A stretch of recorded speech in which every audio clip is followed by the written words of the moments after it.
Dan saya juga berharap kepada teman-teman apabila berkenan untuk menyalakan video pada Zoom kita masing-masing. Dan saya juga mengingatkan kepada kita yang sudah hadir pada saat ini untuk tetap bisa stay dari awal hingga akhir kebaktian ini, serta kiranya selama kebaktian ini saya berharap teman-teman memberikan sikap hati yang tunduk dan takut akan Tuhan dengan tidak sambil berbaring atau makan maupun melakukan kegiatan yang lainnya. Sambil menunggu teman-teman kita yang lainnya, saya ingin bertanya kepada kita yang sudah hadir pada pagi hari ini, pada Zoom kita ini, apa yang sedang teman-teman rasakan pada pagi hari ini? Mulai dari tadi bangun pagi, hingga pada saat ini, apa yang sedang teman rasakan? Boleh direspon di kolom chat ya.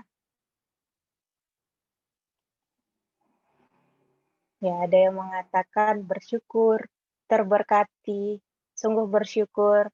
Puji Tuhan untuk setiap jawaban teman-teman yang sudah merespon di kolom chat. Dan teman-teman yang lainnya yang masih belum merespon, apa nih yang sedang teman rasakan pada pagi hari ini? Boleh direspon di kolom chat ya, bagi yang belum menjawab. Saya ingin tahu nih, bersyukur dan bersukacita dari Kakak Septiana. Dari Mikael Milen menjawab sukacita, sungguh luar biasa penyertaan Tuhan ya. Dari adik Natasha menjawab bersyukur. Dari Elfrida menjawab luar biasa Kak. Ya puji Tuhan untuk pemeliharaan Tuhan kepada kita semuanya. Kemudian saya ingin bertanya kepada teman-teman berkaitan dengan tema kita pada pagi hari ini, yaitu Who will be my future. Ketika kita ditanyakan, ketika saya bertanya kepada teman-teman, who will be your future? Siapakah yang akan menjadi masa depanmu? Siapakah yang selalu ada bersama kita dalam menjalani kehidupan? Bahkan pada saat ini, siapakah yang ada selalu bersama kita? Boleh dijawab di kolom komentar ya teman-teman, di kolom chat. Yesus. Ada yang mengatakan Yesus dari UKM KMK Fakultas Hukum. Yang lain, siapakah yang akan menjadi masa depanmu? Jesus, Tuhan Kak. Ya, puji Tuhan, teman-teman meyakinkan bahwa yang menjaga, yang memelihara kehidupan kita bahkan masa depan kita adalah Tuhan Yesus. Untuk itu, untuk membukakan lebih dalam tentang tema kita pada pagi hari ini, telah bergabung bersama kita Ibu Pendeta Delilit Naria Tarigan. Untuk kepada Ibu Delilit, saya ucapkan selamat bergabung dan selamat melayani Ibu. Tuhan Yesus memberkati. Bersyukur pada masa pandemi ini, kita masih diizinkan Tuhan untuk melakukan ibadah walaupun secara virtual, tetapi ini tidak mengurangi rasa sukacita kita kepada Tuhan. Walaupun kita berada di tempat yang berbeda-beda, tetapi Tuhan memberikan kecanggihan teknologi, sehingga kita bisa pergunakan untuk melakukan kebaktian pada pagi hari ini. Kau adalah sahabatku, dan kau adalah saudaraku. Dalam Yesus kita semua bersaudara. Mari kita nyatakan sukacita kita kepada Tuhan melalui lagu Hari Ini Kurasa Bahagia. Dan dilanjutkan dengan lagu Dalam Yesus kita bersaudara.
Dalam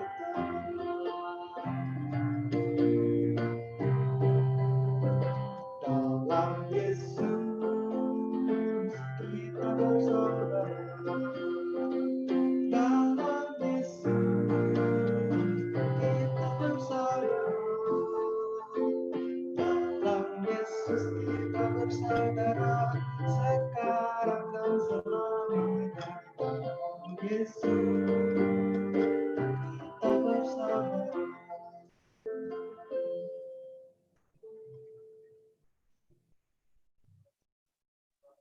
Mari kita satukan hati kita bersatu di dalam doa.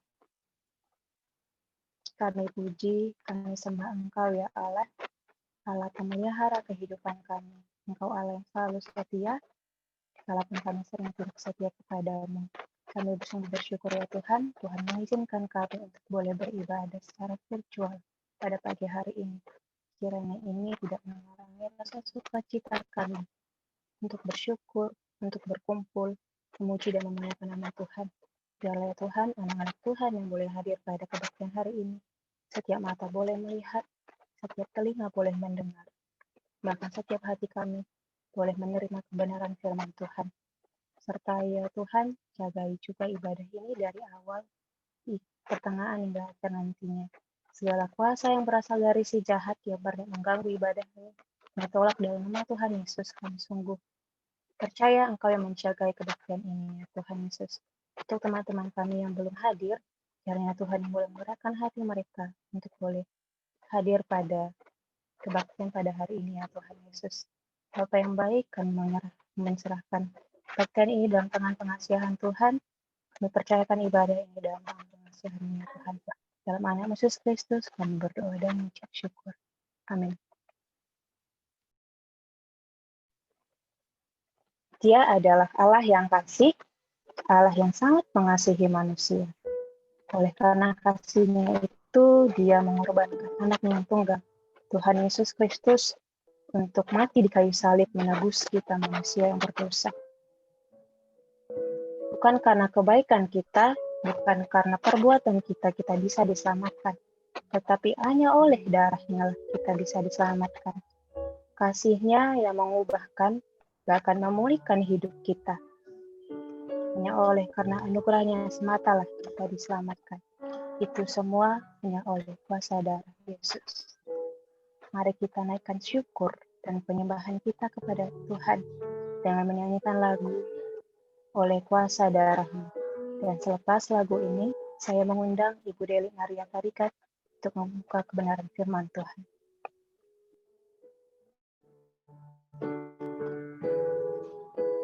Saat ku masuk ke hadirat-Mu, bawa persembahan ke tempat kudus. Pujian ku naikkan, sembahku berikan bagimu Allah yang mulia. Kau layakkan ku menghampirimu, melihat tata kemuliaan-Mu. Pujian ku naikkan, sembahku berikan bagimu Allah yang mulia. Oleh kuasa darah-Mu, Kau telah tebus dosa, kekudusan-Mu melingkupiku. Kasih-Mu mengalir dalam hidupku, sungguh besar anugerah-Mu.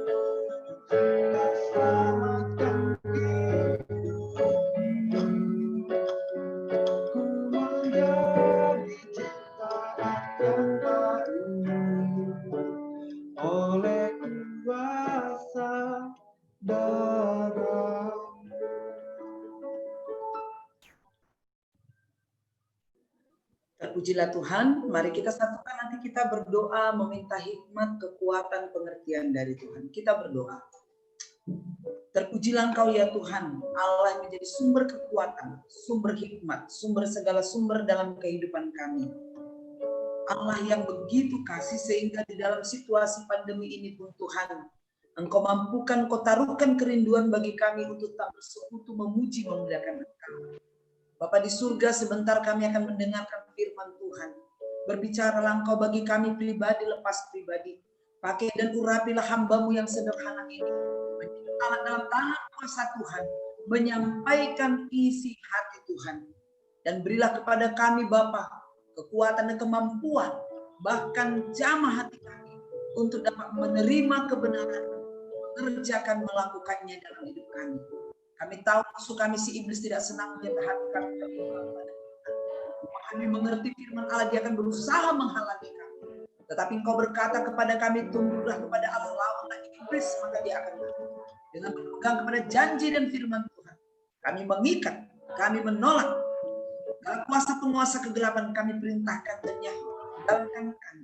Segala pekerjaan-Mu kami telah hancurkan dalam dan demi nama Tuhan Yesus. Bapa, pagari kami dengan malaikat-Mu. Tutup bungkus kami dengan kuasa darah-Mu, sehingga kami hanya menikmati hadirat Tuhan yang memerdekakan dan membebaskan. Apalagi Tuhan berbicaralah bagi kami semua, baik kepada yang memberitakan atau yang mendengar, sehingga kami kembali diteguhkan dan dikuatkan untuk tetap setia, mengikuti, melayani Tuhan, dan menjadikan Engkau segalanya dalam hidup kami. Dalam nama Tuhan Yesus, kami berdoa bersyukur kepada-Mu. Amin. Shalom bagi kita semua. Shalom, Bu. Halo. Sila Tuhan. Saudaraku yang dikasihi oleh Tuhan, tema kita begitu membuat aku pusing. Pusing karena ini ada dua hal kalau boleh dipikirkan ya. Who will be my future? Siapa yang menjadi masa depanku? Itu bisa Yesus, bisa juga pemahaman-pemahaman yang lain. Mungkin dia berpikir kalau nggak dalam Tuhan, mungkin dia berpikir tentang teman hidupnya, tentang masa depannya. Tetapi kita kembali kepada firman Tuhan. Berbicara kembali tentang hidup ini, pastinya semua orang punya cita-cita, punya kerinduan. Bahkan untuk meraih masa depan, banyak orang berani berkorban. Karena mereka berpikir bahwa masa depan itu, ya apalagi berbicara tentang masa depan indah penuh harapan, mereka mungkin banyak orang berpikir ini keberhasilan secara duniawi, keberhasilan secara manusia yang dikatakan aku berhasil menjadi jaksa, aku bisa jadi hakim yang kaya tentunya, bukan yang kere. Karena biasanya orang melihat ya seperti misalnya Hotman Paris ya atau yang lain-lainnya itu, kita bisa ya, kok luar biasa ya kayanya ya. Seandainya aku punya begitu, aku akan bagi-bagi untuk pelayanan. Tunggu dulu. Banyak juga alumni yang setelah Tuhan urapi, Tuhan pakai menjadi hebat, lupa juga jadi pelayanan. Apa masih ada yang menjadi PKK kalian dari alumni-alumni yang sudah hebat itu? Mungkin ada pelayanannya yang lain.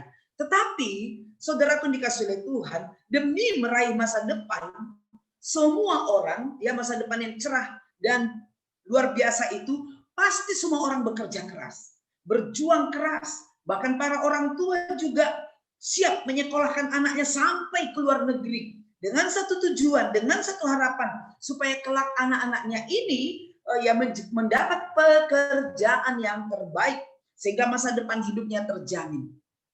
Kita sebagai orang percaya yang kembali kepada Alkitab harus berpikir, apakah memang dengan pekerjaan yang hebat, pekerjaan yang baik bisa menjamin hidup bahagia, damai sejahtera? Saudaraku yang dikasihi oleh Tuhan, kita kembali ke Alkitab. Memang di dalam firman Tuhan, Amsal 23 ayat 18 dikatakan, karena masa depan sungguh ada dan harapanmu tidak hilang. Masa depan itu ada, harapan tidak hilang. Yeremia 29 ayat 11 saya mau singgung. Sebab aku ini, kata Tuhan, mengetahui rancangan-rancangan apa yang ada padaku mengenai kamu, kata Tuhan. Demikianlah firman Tuhan.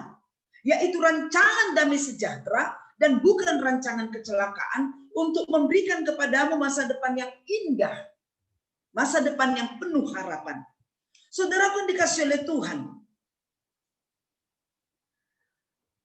apapun cita-cita, kerinduan kita, tidak terlepas dari berbagai tantangan hidup, tidak terlepas dari berbagai persoalan, ya. Termasuk kalau kita bisa melihat di dalam Yeremia 29 ayat 11 ini, ketika bangsa Israel punya banyak persoalan dan pergumulan, Tuhan memberikan penghiburan seperti ini. Masa depan yang indah, rancangan-rancangan yang hebat tentang dirimu ada padaku. Apakah otomatis itu menjadi milik kita?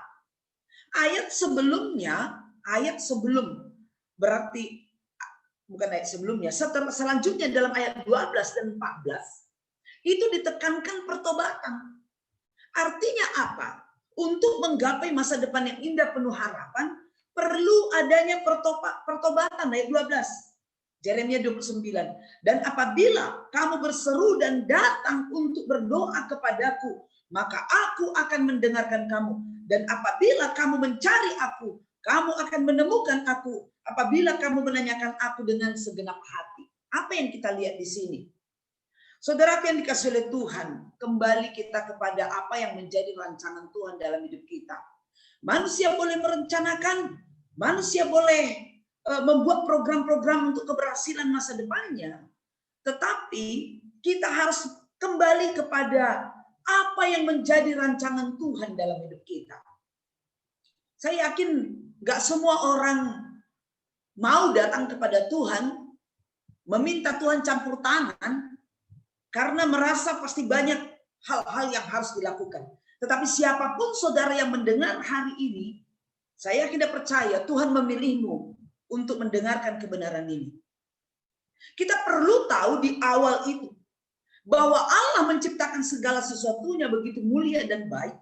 Bahkan ketika dia menciptakan manusia itu, dia menempatkannya di Taman Eden, lalu memberkati mereka supaya mereka berkuasa atas segala ciptaan. Kata berkuasa di sini bukan otoriter, bukan memperkosa dan lain sebagainya. Tetapi kita tidak lepas ayat 28 itu dengan ayat 26. Ketika Tuhan memikirkan supaya ciptaan ini kembali dikelola oleh manusia yang sudah ada dalam rencananya. Sehingga dia berkata, baiklah kita menjadikan manusia segambar serupa dengan kita. Ini tujuannya. Bahwa dunia ini diciptakan, tujuan untuk memuliakan Tuhan. Tujuan untuk menyatakan kebesaran Tuhan. Sehingga Allah memberikan gambar dan rupanya kepada manusia. Supaya manusia dapat mengelola sesuai dengan kehendak Tuhan. Supaya mereka berkuasa atas ikan dan atas semuanya. Di sini berbicara masalah skill, talenta, dan karunia. Kita bisa melihat teknologi makin berkembang. Tetapi bukannya menjadi kemuliaan bagi Tuhan, dosa semakin luar biasa. Kejahatan semakin meningkat. Karena banyak kejahatan melalui teknologi, bukan? Yang kita bisa lihat, bahkan penelitian-penelitian, sampai ada orang mengatakan, saya nggak tahu bagaimana pandangan saudara, bahwa corona ini juga karena kejahatan manusia. Artinya kejahatan nggak pernah puas, ingin lebih terus tanpa ada kontrol dan kendali. Ya akhirnya ya seperti ini. Bukan Tuhan yang menciptakan corona itu. Allah sudah memberikan gambar dan rupa. Kita diberikan daya cipta, kemampuan untuk berkarya. Tetapi disalahgunakan, diselewengkan. Kita kembali melihat siapa yang menjadi masa depanku. Tentunya Tuhan Yesus, benar yang tadi, jawaban tadi.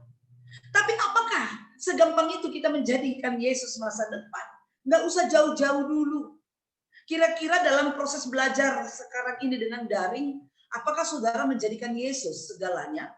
Atau sudah mulai sambil tiduran, dosennya ngomong, saudara nggak tampil mukanya, saudara tiduran? Bener nggak? Karena kami, suami saya juga dosen ya. Mengajar lewat daring, kita kadang-kadang dimatikan, kadang hanya foto yang muncul. Coba munculkan semua wajahnya, banyak yang goyang-goyang. Bahkan ada yang mulai berkaca, seperti berkaca begitu ya. Dia nggak tahu bahwa semua orang memperhatikan. Saudaraku yang dikasih oleh Tuhan, ini kondisinya. Nah ini puji Tuhan, ada berapa yang kelihatan, yang lain bagaimana? Tapi nggak harus, dia mungkin nggak muat juga. Tapi maksud saya, inilah manusia yang sudah jatuh dalam dosa. Mereka nggak mampu lagi memikirkan Tuhan, mereka nggak mampu lagi memberikan hidupnya untuk kebaikan, tapi hanya dirinya sendiri. Saudaraku, tapi Tuhan tidak pernah berhenti. Di awal penciptaan dia tahu kalau manusia itu akan jatuh dalam dosa karena dia maha kuasa dan maha tahu. Maka Allah kita itu Allah Bapa, Anak dan Roh Kudus, itu ketiganya yang esa. Allah kita esa satu dalam tiga pribadi, bukan pribadi ganda, tetapi pribadi menunjukkan peranan, pribadi menunjukkan pekerjaannya. Allah meneruskan karyanya, Allah meneruskan penciptaan itu untuk menyatakan kebesaran keagungannya. Diciptakannya manusia segambar serupa dengan dia.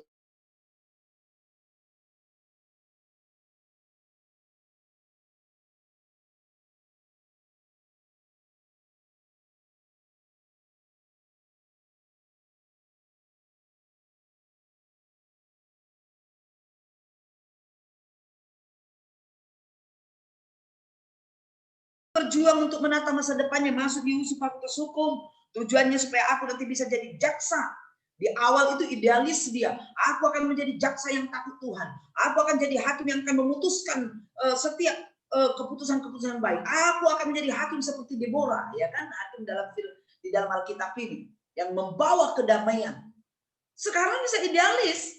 Ketika sudah terjun di dunia karirmu, dan melihat kiri kanan, oh dia kok sudah punya mobil ini, dia sudah punya ini, aku bagaimana? Mau nggak mulai mikir, tidak tahan menghadapi cercaan orang, tidak tahan menghadapi lingkungan yang penuh dengan persaingan, sehingga mulailah terjadi jual beli di dalam keadilan. Makanya maaf ya Dek ya, saya nggak percaya kalau peradilan yang ada di dunia ini, nggak saya katakan di Indonesia saja, di dunia ini nggak ada yang adil. Bagi mereka, menurut saya, bagi mereka keadilan itu ketika mereka boleh memutuskan sesuatu dan bisa membuat dirinya aman. Capek memikirkan perkara ini, banyak lagi berkas-berkas lain yang harus saya urus. Selesaikan saja, sudah damai-damai saja kalian di situ, bayar. Sehingga banyak sekali orang yang nggak punya uang tidak mendapat keadilan. Ketika kita mahasiswa idealis, saya akan membela keadilan untuk kaum miskin. Kita tunggu tanggal mainnya. Makanya topik ini, tema ini sangat cocok.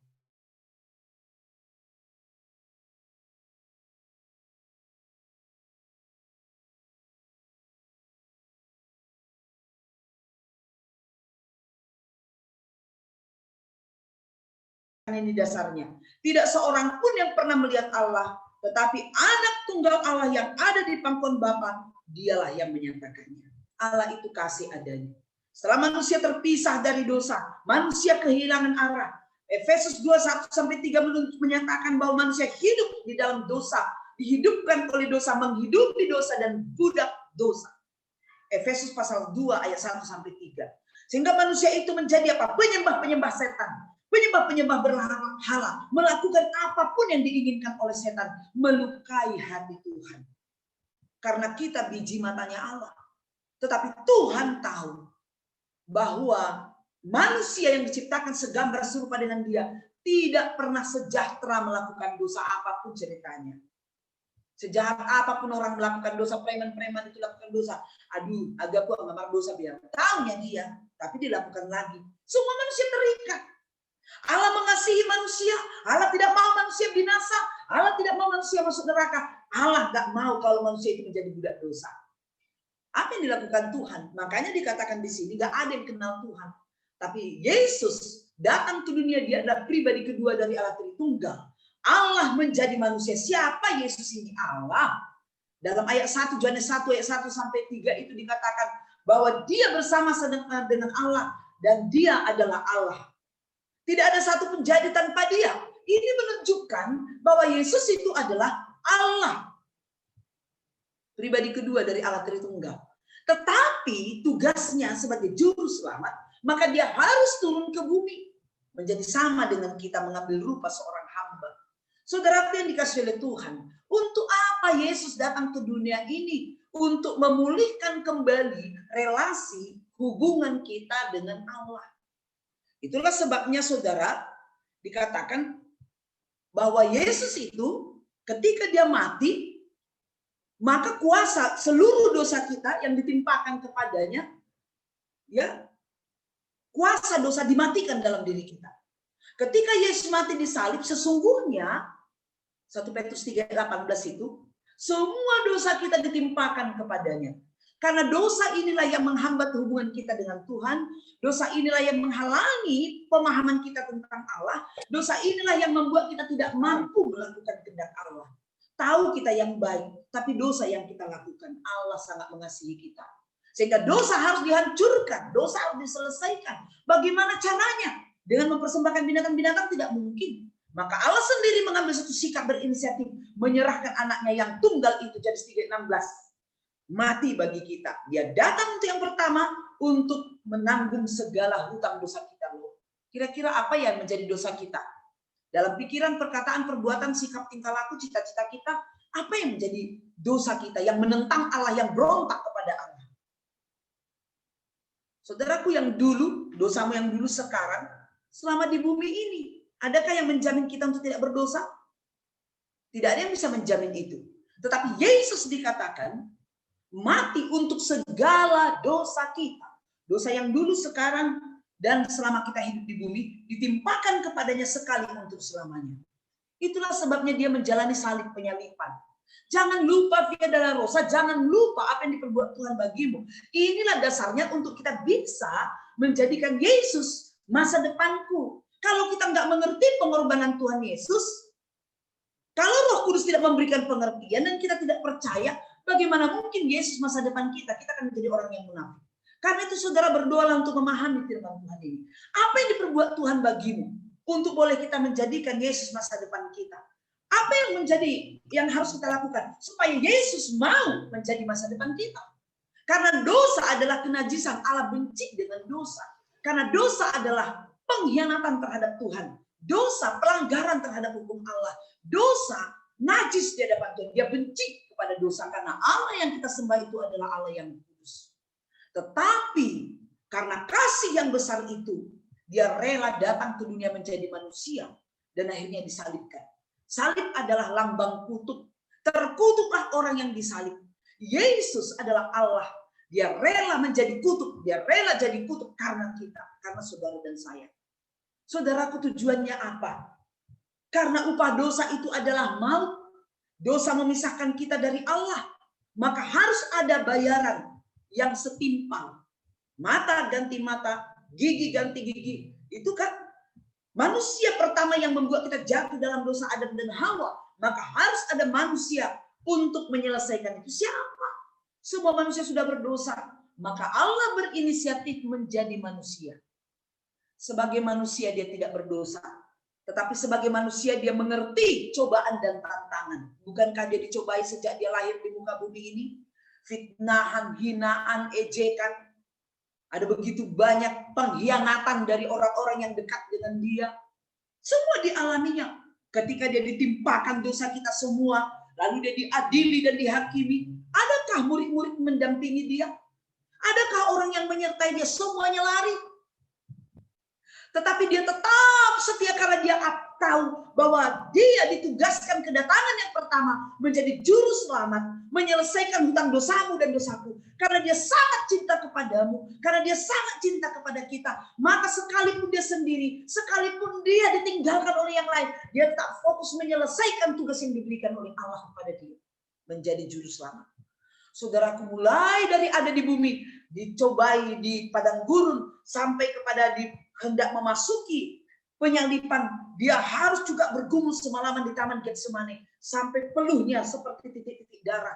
Dan ketika dia diciduk, ketika dia diikat, ketika dia ditampar, diejek dan diolok, siapakah yang membela dia? Semuanya lari. Tetapi dia tahu karena cinta yang besar terhadapmu, dia menyelesaikan tugas itu supaya kita kembali boleh bersekutu dengan Allah, supaya hidup kita dipulihkan dengan Allah, supaya kita enggak menjadi budak dosa. Di kayu salib dia tergantung dan dia sangat menderita. Dikatakan dalam kitab Yesaya, dia tidak seperti manusia lagi. Dia sudah seperti daging yang tergantung karena seluruh tubuhnya oleh karena cambukan itu sudah terkelupas.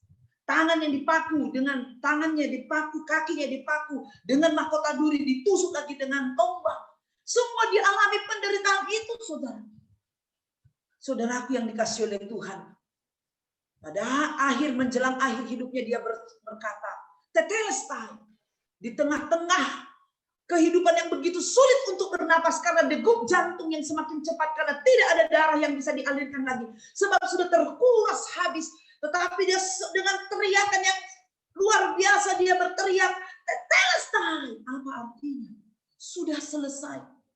Dia sudah selesai menyelesaikan hutang dosa kita. Seharusnya kita yang dihukum. Seharusnya kita harus masuk neraka, dibinasakan. Seharusnya kita dihancurkan oleh karena dosa, kita menjalani hukuman daripada Allah. Tetapi hukuman itu ditimpakan kepadanya. Dan dia tetap taat, setia sampai mati. Karena cintanya kepadamu. Saya harus ulangi, karena cintanya kepadamu. Sebab banyak di antara kita mencari cinta di dunia ini. Sebab banyak di antara kita hanya mencari cinta yang sementara. Tapi engkau tidak tahu ada satu pribadi yang sangat mencintaimu. Apakah engkau mencintainya? Apakah engkau memberikan waktu dan pikiranmu kepada dia? Apakah engkau membuka hatimu untuk dia? Tapi hari ini kembali diingatkan kepadamu. Lihat apa yang diperbuatnya kepadamu. Dia tidak menyayangkan anaknya yang tunggal. Allah melihat dari surga dan semua surga dikatakan sepi, diam. Sebab apa? Sebab para malaikat, para serafim tertegun melihat anak manusia, raja di atas segala raja, diadili, dihakimi, dipakukan oleh ciptaannya sendiri. Yang akan ditebusnya, oleh ciptaan yang ditebusnya. Karena ciptaan itu dia mati, tetapi ciptaan itu justru menghakimi dia. Tetapi Yesus karena kasih yang luar biasa, dia taat sampai mati. Saudaraku yang dikasihi oleh Tuhan, ketika dikatanya bagian perkataan yang terakhir dia katakan, Bapa, aku serahkan tubuhku kepadamu. Dia mati. Menyelesaikan hutang dosa kita, turun ke alam maut. Saudaraku, pada hari yang ketiga maut tidak berkuasa memegang dia karena dia adalah Allah. Maut dikalahkan, sengat dosa dikalahkan, dihancurkan. Dan dia bangkit dan berkata, akulah jalan kebenaran dan hidup. Tidak ada seorang pun yang datang kepada Bapa kalau tidak melalui aku. Akulah jalan, ego, emi, anihu. Aku adalah aku. Gak ada jalan yang lain. Agama gak menyelamatkan. Kekristenan gak hanya agama. Manusia menjadikan kekristenan itu agama. Tapi kekristenan berbicara tentang kasih Allah yang memperdamaikan manusia dengan Allah. Saudaraku yang dikasihi oleh Tuhan, inilah yang diperbuat Tuhan bagi kita. Dia datang ke dunia menyerahkan hidupnya bagimu. Dan dia bawa berkata, siapa yang percaya kepadaku, ku berikan hidup kekal. Siapa yang percaya kepadaku, ku materaikan dengan Roh Kudusku. Ketika kita percaya menerima Yesus sebagai Tuhan dan Juru Selamat kita, Roh Kudus ditancapkan di hati kita. Sebagai jaminan bahwa kita milik Allah. Jaminan untuk kita menjadi ahli warisnya. Sebab anak sebagai mahasiswa Fakultas Hukum, tentu saudara tahu kalau sah anak Tuhan, sah ahli waris. Apa yang gak bisa kita miliki? Apa yang gak bisa kita terima dari Tuhan? Inilah yang diperbuat Tuhan bagimu sehingga dia rela mati. Tergantung di kayu salib dengan penuh penderitaan. Supaya engkau menjadi anaknya. Supaya engkau dipulihkan. Supaya kita menjadi ahli warisnya. Supaya kita kembali kepada rencana program Allah. Kejadian pasal 1 ayat 26 sampai 28. Saudara yang dikasihi oleh Tuhan. Ketika kita percaya dan menerima Yesus. Dalam hidup. Posisi kita sudah berubah. Yang lama sudah berlalu, yang baru sudah datang. Oleh karena itu bagaimana kita bisa mengetahui siapa pemegang masa depanku? Yang pertama yang harus kita lakukan, harus kita mengenal siapa dia, siapa Yesus.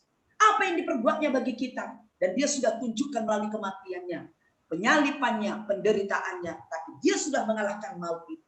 Jadi yang pertama saudara, jadi anak Tuhan dulu. Baru kita tahu siapa pemegang masa depan kita. Apakah saudara percaya dan yakin bahwa Yesus Mesias anak Allah?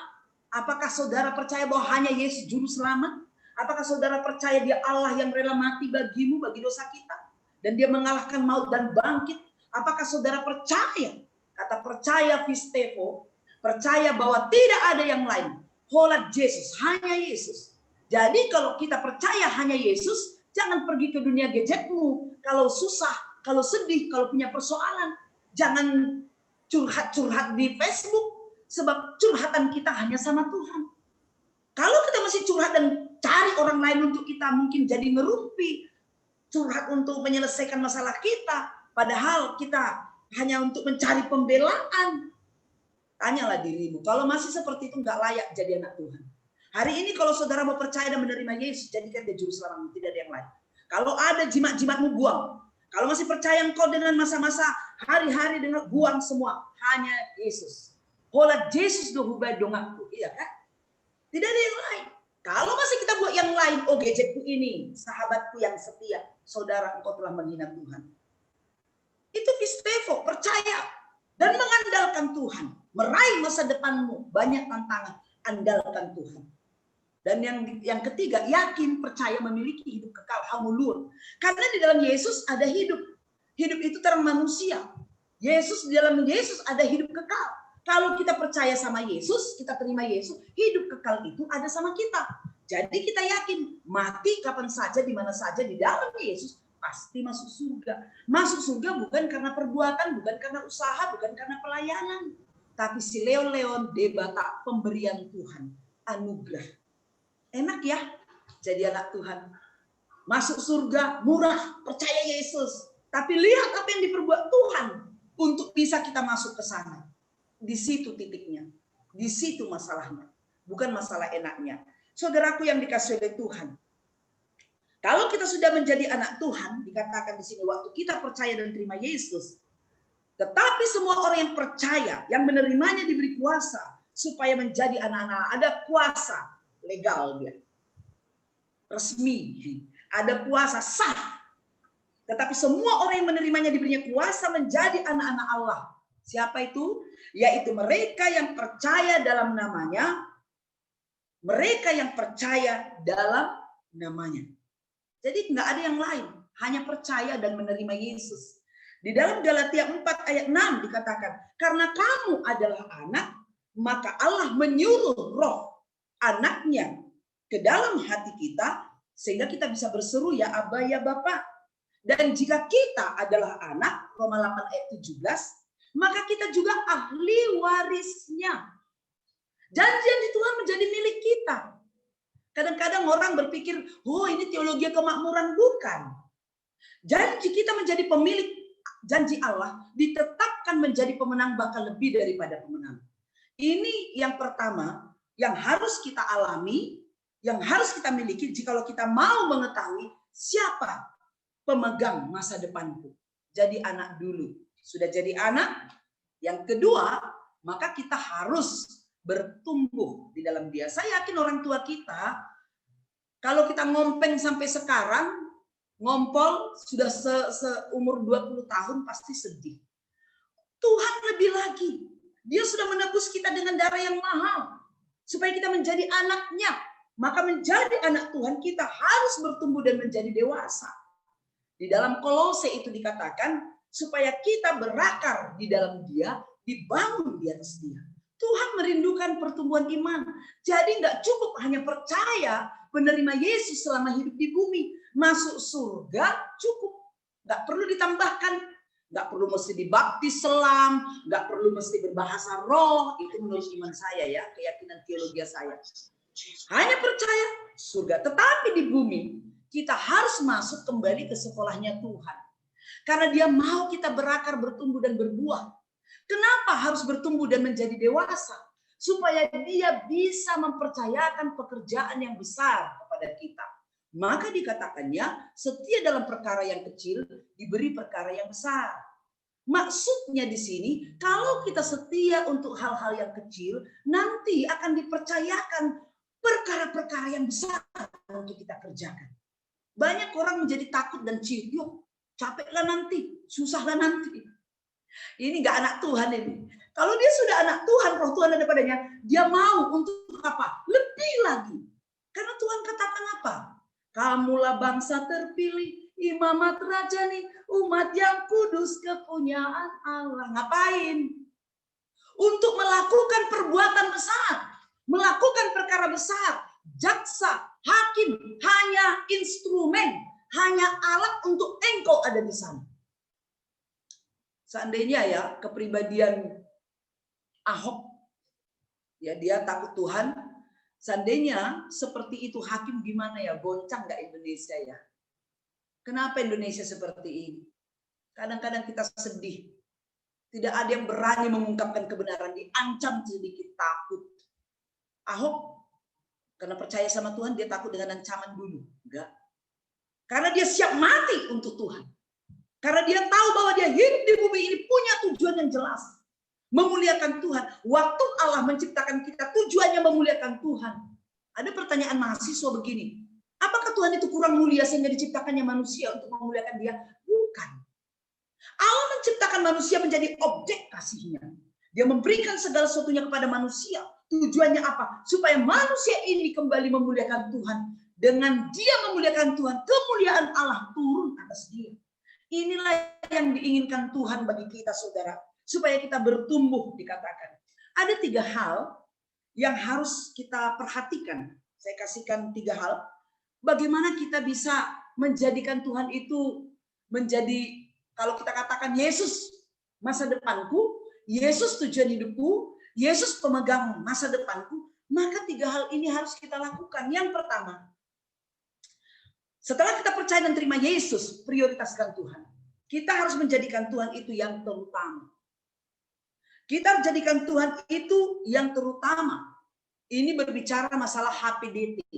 Menerima Yesus, maka berikutnya dia akan senang bersekutu. Dia akan senang berelasi dengan Tuhan. Dia akan mulai kembali membangun hidupnya di dalam Tuhan dan meninggalkan cara hidup yang lama.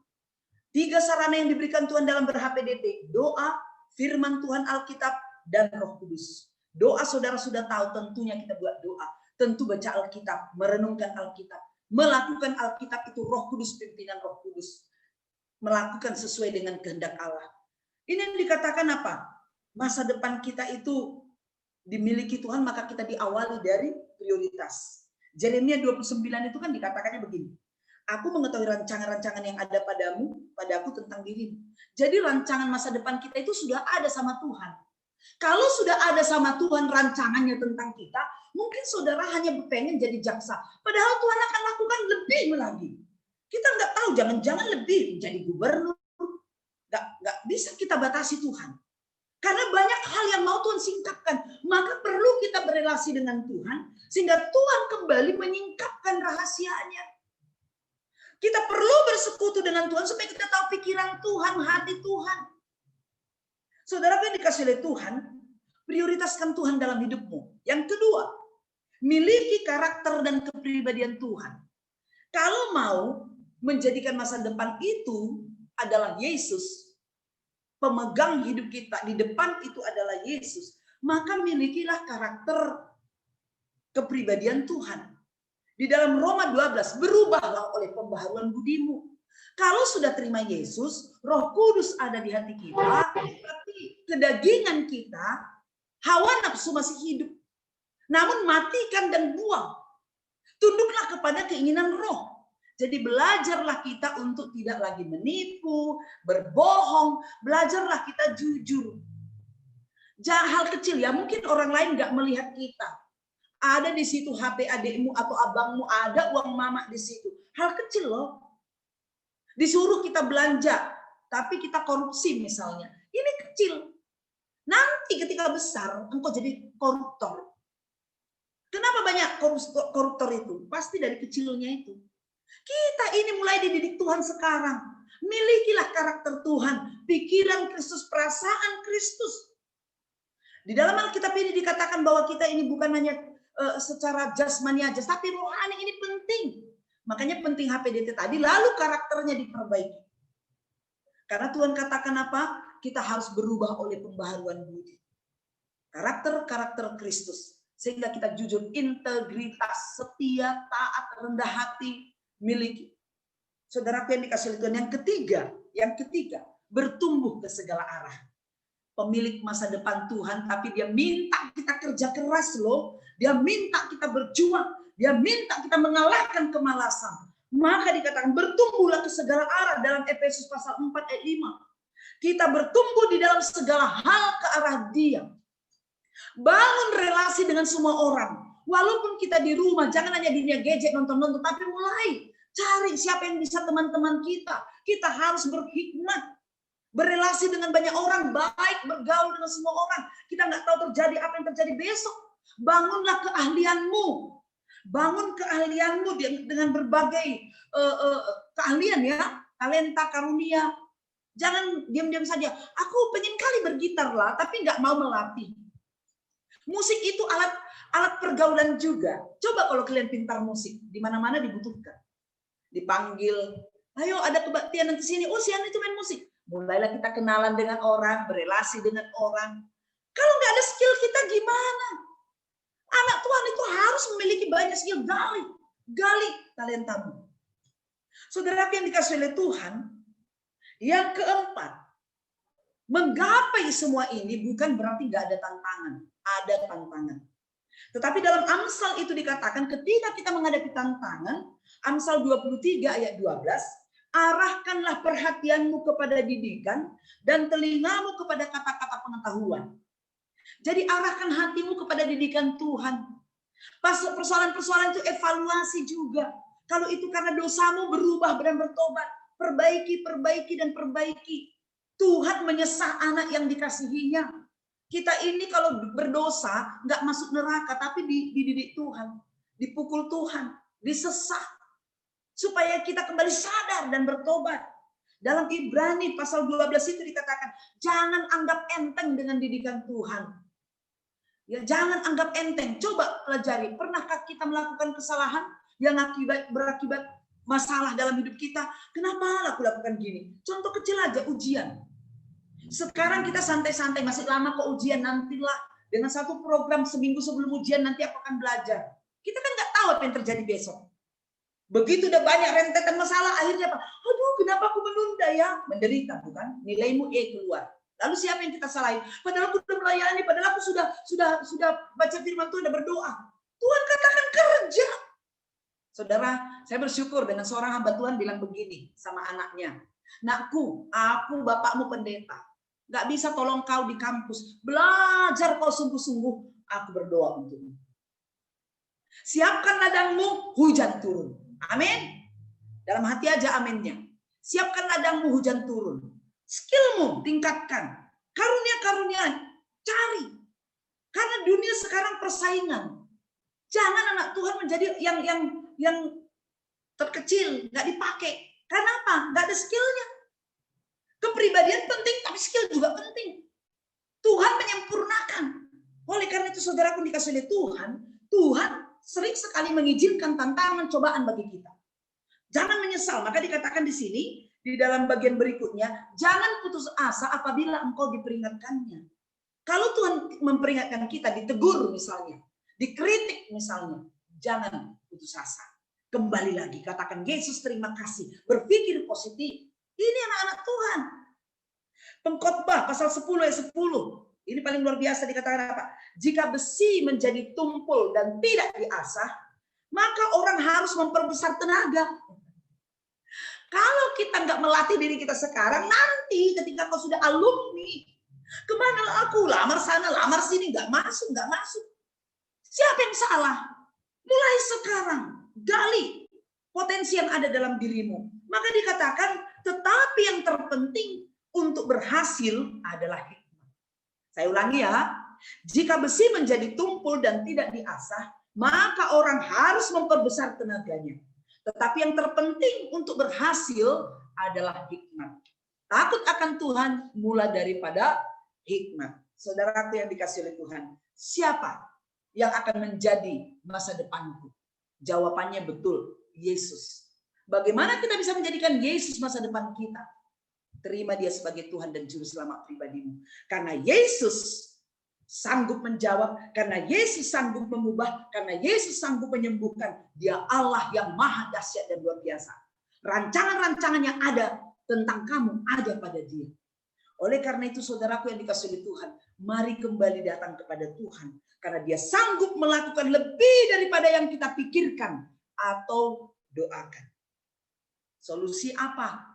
Terima dia sebagai Tuhan dan Juru Selamat pribadimu. Jakot Yesus di Bagasar Roha. Terima dia sebagai Tuhan dan Juru Selamat pribadimu hari ini dalam doa.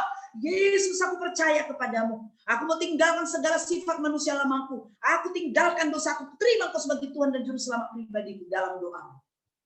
Biarkan Yesus bertahta di hatimu. Dengan cara berakar, bertumbuh, dan berbuah di dalam dia. Mulai pegang janji Tuhan, berdoa, baca Alkitab, ke gereja. Ya banyak khotbah-khotbah yang boleh saudara dengar. Lihatlah khotbah-khotbah yang injili. Jangan hanya nasihat-nasihat. Tapi siapa Yesus? Belajar doktrin. Supaya akar imanmu semakin kuat. Banyak orang berakar karena pikiran orang lain. Jangan sampai akar imanmu salah teologianya. Cari orang-orang yang sungguh-sungguh injili. Yang kita kenal. Saudaraku yang dikasih oleh Tuhan. Berakar di dalam dia. Dibangun di atas dia. Utamakan. Artinya, bagaimana kita melakukan itu? Utamakan prioritaskan Tuhan. Lebih daripada apapun di dunia ini. Ya, lebih daripada apapun. Buat jam doamu. Buat pembacaan firman Tuhan. Khususkan dirimu untuk Tuhan. 24 jam dikasih Tuhan. Masa nggak ada 2 jam kita kasih sama dia? Atau 1 jam? Saudaraku, utamakan Tuhan. Baca Alkitab. Menjadi jaksa, menjadi hakim. Baca Alkitab. Sumber hikmat. Engkau akan dapat memutuskan dan menyelesaikan perkara-perkara besar yang ada di dunia ini. Berharap, bercita-cita besar. Itu yang Tuhan mau dalam dirimu. Bertumbuh ke segala arah. Oleh karena itu, saudaraku yang dikasihi oleh Tuhan, hadapi segala sesuatunya dengan bergantung kepada Tuhan. Biarlah firman Tuhan malam hari ini menolong kita, menguatkan dan meneguhkan hati kita. Amin. Kita bersatu dalam doa. Semuanya kita tunduk kepala, kita berdoa. Dimanapun adik-adikku berada, dimanapun saudara ada saat ini, Tuhan sudah berbicara kepadamu melalui firman Tuhan. Bahwa dialah yang memegang masa depan kita. Dia rindu supaya kita hidup sesuai dengan kehendaknya. Apapun cita-citamu, kerinduanmu, ketahuilah itu hanya sarana. Itu hanya instrumen untuk engkau ada di berbagai daerah. Untuk engkau ada di berbagai instansi. Tetapi yang terutama dan yang terpenting adalah hari ini ketahuilah bahwa Tuhan memanggil engkau untuk melakukan itu. Tuhan telah menyatakan diri kepadamu di dalam Yesus Kristus. Tuhan telah mati dan bangkit bagimu. Dan dia berkata, siapa yang percaya kepada aku, kumeteraikan dengan Roh Kudusku. Saudaraku, jika engkau percaya hari ini bahwa Yesus Mesias Anak Allah, berdoalah dalam hatimu. Minta ampun sama Tuhan dengan segala dosa-dosa yang kita lakukan selama ini. Kita nggak pernah mau serius mengikut dia. Nggak mau serius membaca Alkitab, berdoa. Tidak memikirkan orang lain, kita hanya memikirkan diri kita sendiri. Hari ini mulai bertobat. Katakan, Tuhan disampuni aku. Aku manusia yang egois, aku hedonis, aku orang-orang yang menjadi orang yang konsumtif. Aku orang yang selalu memakai dunia gadget untuk kesenangan hawa nafsuku. Kalau itu terjadi, minta ampun sama Tuhan. Kalau ada jimat-jimatmu, kalau engkau percaya kepada dukun, kalau engkau percaya kepada hari-hari baik, dan engkau masih mengandalkan horoskopmu, hari ini putuskan dalam nama Yesus. Kalau engkau punya pergaulan-pergaulan yang buruk dengan orang lain, dengan manusia-manusia lain yang tidak bertobat, atau engkau berpacaran dengan yang belum sungguh-sungguh dalam Tuhan, dan engkau melakukan dosa dalam berpacaran, minta ampun sama Tuhan. Mungkin engkau juga berontak kepada orang tuamu, kepada dosenmu, kepada situasi, kondisi, kepada pemerintah, minta ampun sama Tuhan, karena dosa penghambat berkat Allah. Hari ini Tuhan Yesus berkata, jikalau kita mengaku dosa, maka Ia setia dan adil, sehingga akan mengampuni segala dosa kita dan menyucikan kita dari segala yang jahat. Terimalah dia sebagai Tuhan dan Juru Selamatmu. Undang dia masuk ke dalam hatimu. Katakan, Tuhan, aku tinggalkan dosaku. Aku datang kepadamu. Aku menerima Engkau sebagai Tuhan dan Juru Selamat pribadiku. Kuserahkan hidupku hanya kepadamu. Maka firman Tuhan akan digenapi dalam diri kita dengan iman. Ketika kita percaya menerima dia, kita dimateraikan dengan Roh Kudus Allah. Roh Kudus inilah yang menjamin kita menjadi anak Allah, menjadi ahli warisnya. Roh Kudus inilah yang telah melahirkan kita. Sehingga kita menjadi manusia baru, ciptaan baru dalam Kristus. Sehingga ini akan mengubah kembali tujuan hidup kita. Bahwa masa depan kita adalah Tuhan. Saudaraku yang dikasihi oleh Tuhan, jadikanlah Tuhan prioritas segalanya dalam hidupmu. Berikan yang terbaik, waktu terbaik bagi dia. Dan mulailah berakar, bertumbuh dan berbuah di dalam Tuhan. Melalui doa firman Tuhan, ke gereja bersekutu dengan Tuhan. Mau dipimpin Roh Kudus, tinggalkan dosamu. Dan terus dari hari ke hari berubah. Sampai pada akhirnya engkau menjadi manusia baru dalam Kristus yang memahami rencana dan kehendak Allah. Setiap tantangan yang kau hadapi, ketika diperingatkan Tuhan, jangan engkau putus asa. Bersyukurlah, sebab Tuhan sedang merendah kehidupanmu untuk lebih baik. Kita berdoa. Terima kasih Bapa yang baik untuk waktu yang Tuhan anugerahkan bagi kami. Kebenaran-Mu sudah disampaikan dalam segala keterbatasan hamba-Mu. Tetapi Engkau tidak dibatasi ruang waktu, gerak ataupun pemikiran. Bapa, bekerjalah dengan kuasa Roh Kudus-Mu di hati saudara-saudaraku ini. Sehingga mereka memahami bahwa mereka sangat berarti di hadapan Tuhan. Allah punya rencana besar dalam hidup mereka. Bila mereka boleh bergantung kepada Tuhan, mempercayakan hidupnya kepadamu Yesus. Dan siap dipimpin Tuhan dengan kuasa Roh Kudus. Sehingga rancangan-rancangan yang besar itu jadi dalam diri mereka. Kelak mereka menjadi alat yang luar biasa. Menjadi berkat, menjadi terang dan garam. Berdampak di negeri kami ini, di dunia. Terlebih lagi di tengah keluarga. Dalam nama Yesus, kami telah berdoa dan bersyukur kepadamu. Amin.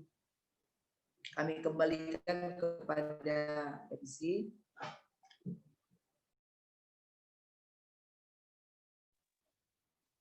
Sungguh indah kebenaran firman Tuhan yang telah kita dengarkan bersama-sama. Pada saat ini saya mengundang teman-teman untuk melihat kolom chat. Di sana akan dibagikan angket kepada teman-teman yang hadir pada kebaktian saat ini. Saya berharap kesediaan dari teman-teman untuk mengisi angket yang sudah dibagikan di kolom chat, dan harapannya tidak ada satupun dari kita yang tidak mengisi angket tersebut. Pada saat ini kita akan mengumpulkan persembahan kita sebagai ucapan syukur kita kepada Tuhan. Teman-teman yang ingin mengirimkan ucapan syukurnya boleh dikirimkan ke nomor rekening GoPay maupun OVO yang telah ditampilkan di layar Zoom teman-teman. Dan pada saat ini sambil mengumpulkan ucapan syukur kita, mari kita bernyanyi dari lagu Bawa Persembahan.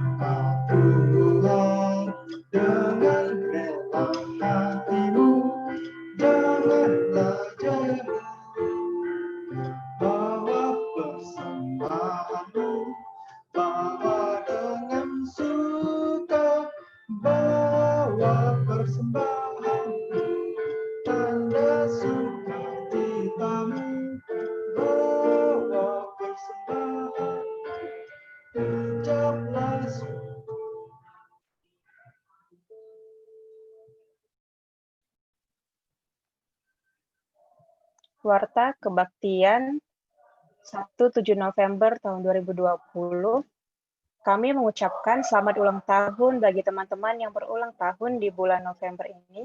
Kiranya Tuhan yang memberikan umur panjang dan berkat yang melimpah.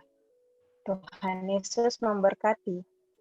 Yang kedua, kami UKM KMK USU, Fakultas Hukum, mengundang teman-teman yang hadir pada saat ini maupun teman-teman yang tidak hadir boleh nanti diajak untuk menghadiri kebaktian kampus UKM KMK USU, Unit Pelayanan Fakultas Hukum, yang kedua dengan tema Sudahkah Saya Produktif, akan diadakan pada hari Jumat, tanggal 20 November 2020, pukul 19.00 WIB melalui Zoom.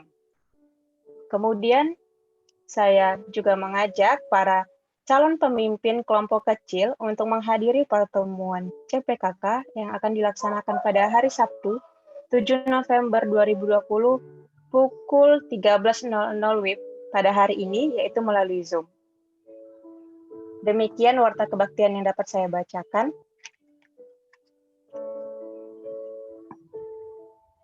Seperti yang sudah dibagikan oleh Ibu Pendeta Dewi Naria Tarigan, barang siapa yang percaya, menerima Yesus dan mengandalkan Dia, kita menerima keselamatan itu.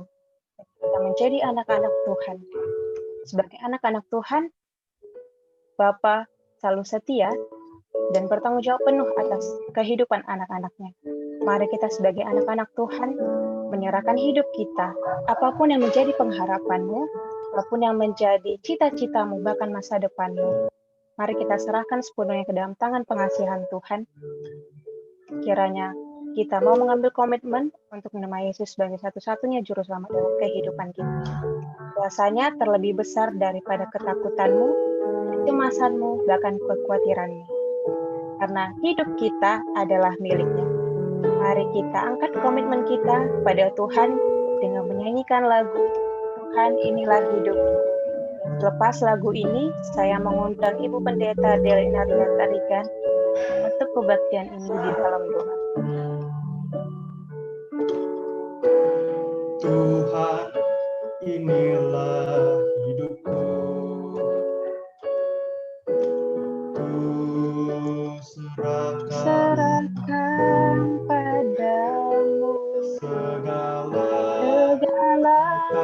cita-citaku, masa depanku menjadi milikmu. Jadikan kami terang di tengah gelap dunia, membawa bangsa-bangsa kepadamu. Tuhan, ini kerinduanku, bagimu Tuhan seluruh hidupku. Pakailah Tuhan bagi kemuliaan-Mu, genapi seluruh rencana-Mu, sampai bumi penuh kemuliaan-Mu.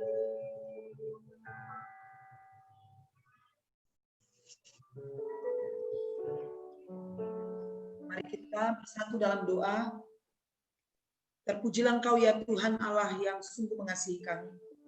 Seberapapun kami yang hadir, dengarkan kebenaran-Mu Tuhan, nyatakan kebesaran-Mu dalam diri mereka. Apapun persoalan mereka, apapun tantangan mereka, biarlah mereka boleh percaya kepada janji Tuhan dan mempercayakan hidup kepada Tuhan. Sekalipun mungkin ada begitu banyak hal yang belum terjawab, tetapi biarlah iman mereka menjawab bahwa Tuhan baik akan menyediakan hidangan bagi mereka di hadapan lawan. Berkati mereka dalam studi, berkati keluarga, berkati juga masa depan mereka ya Tuhan. Nyatakan kebesaran-Mu. Jadikan kelak mereka menjadi alat dalam tangan Tuhan. Menyatakan kebesaran-Mu bagi dunia ini. Terima kasih Bapak buat setiap anak Tuhan yang sudah memberi dengan rela dan tulus hati. Supaya Tuhan juga tetap berotoritas dalam kehidupan mereka. Orang tua yang menjadi saluran berkat Engkau berkati. Begitu juga Tuhan usaha dan pekerjaan. Apapun yang menjadi cita-cita mereka. Bapa, kami berdoa untuk seluruh pengurus. Tuhan Engkau hiburkan dan kuatkan. Sebab kami yang tidak percaya apapun yang kami lakukan untuk Tuhan, Engkau tidak pernah membiarkannya, tapi Tuhan akan membalaskannya kepada kami. Karena itu biarlah kami tetap setia di hadapan Tuhan. Kebenaran yang sudah disampaikan biar menjadi pegangan dalam hidup kami. Bahwa sebagai orang yang sudah percaya dan menerima Engkau, ada tanggung jawab tugas yang besar bagi kami. Untuk melakukan perkara besar bagi kemuliaan Tuhan. Sehingga dunia tahu bahwa kami adalah murid-Mu. Terima kasih Bapak, kami kembalikan puji dan hormat bersama saja. Nama Yesus, kami telah berdoa dan bersyukur kepada-Mu. Mari kita berdoa sebagaimana Tuhan di surga dan berdoa. Bapa kami yang di surga, dikuduskanlah nama-Mu, datanglah kerajaan-Mu, jadilah kehendak-Mu di bumi seperti di surga. Berilah kami pada hari ini makanan kami yang secukupnya, dan ampunilah kami akan kesalahan kami, seperti kami juga mengampuni orang yang bersalah kepada kami. Dan janganlah membawa kami ke dalam pencobaan, tetapi lepaskanlah kami daripada yang jahat, karena Engkau yang punya kerajaan dan kuasa dan kemuliaan sampai selama-lamanya. Amin. Saudaraku yang dikasihi oleh Tuhan, pulanglah dengan hati yang tertuju kepada Tuhan. Peganglah janji Tuhan, utamakanlah Dia dalam hidupmu, maka terimalah berkat daripada Tuhan. Dan kasih karunia dari Allah Bapa Tuhan kita Yesus Kristus, persekutuan dengan Roh Kudus yang menyertai saudara hari ini, esok, sampai selama-lamanya. Amin. Bapak.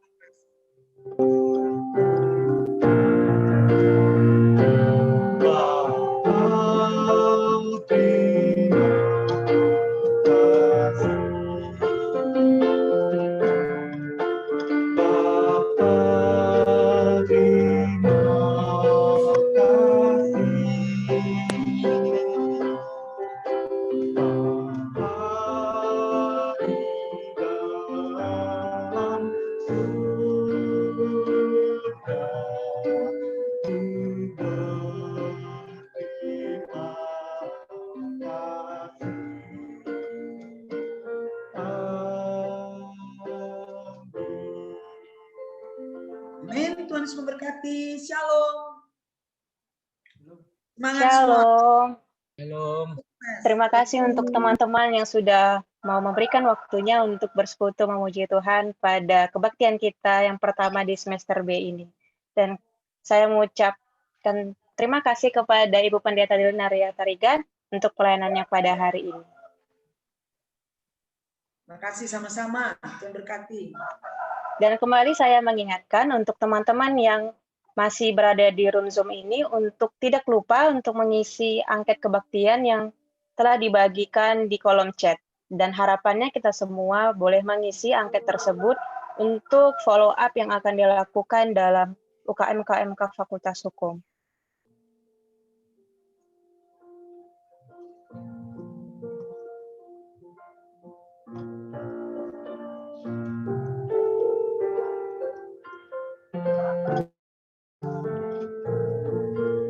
Sebelum kita keluar dari Zoom ini, kita boleh menghidupkan video kita masing-masing ya. Kita akan sesi dokumentasi, mana kita akan foto bersama.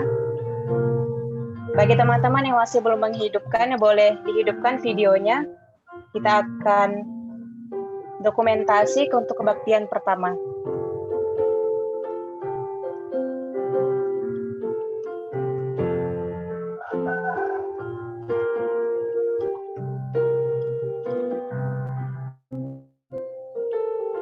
Harapannya semua bisa membuka kameranya untuk sesi dokumentasi.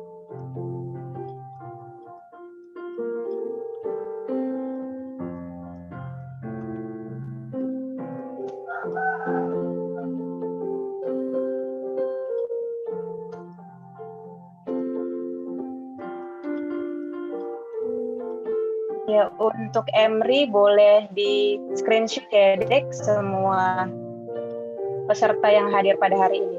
Oke, sudah siap-siap? Berikan senyum terbaik teman-teman semua. Oke. 1, 2, 3.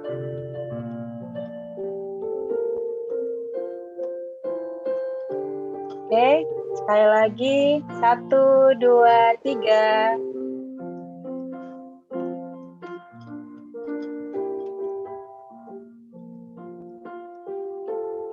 Oke, apakah ada yang masih belum menyalakan kameranya atau mau diulang?